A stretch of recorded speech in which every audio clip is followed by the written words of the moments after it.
Today, let's unlock the secrets of cutlery placement in formal dining. Knowing where to place your knife and fork can speak volumes and is a great way to silently give cues to the serving staff in a restaurant. First, starting your meal. Always leave your cutlery as it's set on the table. Fork on the left, knife on the right with the blade facing in.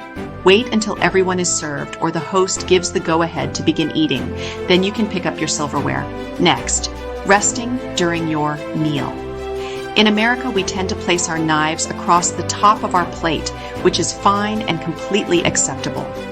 But I encourage you to place your knife and fork in an inverted V on the plate. This is the universal way to communicate with the waiter you're just pausing, not finished. Now, if you're finished with your current course, use the finished position. Lay your knife and fork parallel.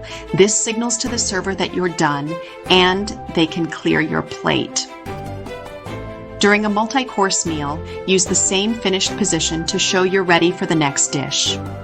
A few additional tips. Never place cutlery directly on the table once picked up.